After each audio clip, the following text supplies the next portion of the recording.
he had this philosophy that he shared with us that I just haven't been able to get out of my head ever since he said it. I've used it over and over again.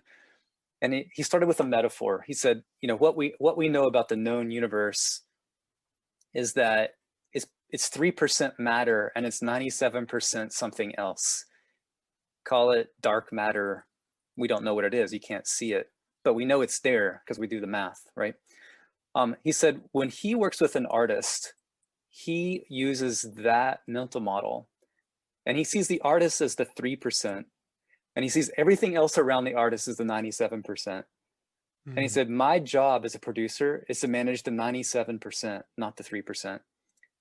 And that has really stuck with me. It reminded me of another musician, Brian Eno, who he has a deck of cards. Cards over here. You know the cards that he did? Yeah, Oblique Strategies. I have it over here. So you know exactly what I'm talking about. Yeah, I use these cards also when I get stuck. So there's a card that says gardening, not architecture. And I've always interpreted it in this way too, that your job is not to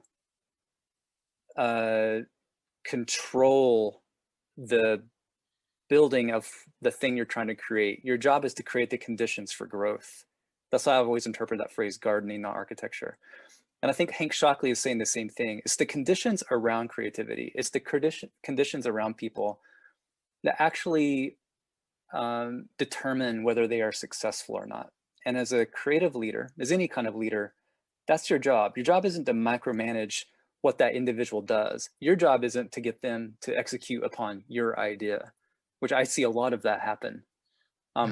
Your job is to make them as successful as you can by putting the people around them, the frameworks around them, the conditions around their workplace to be successful and to be the most creative people they can be.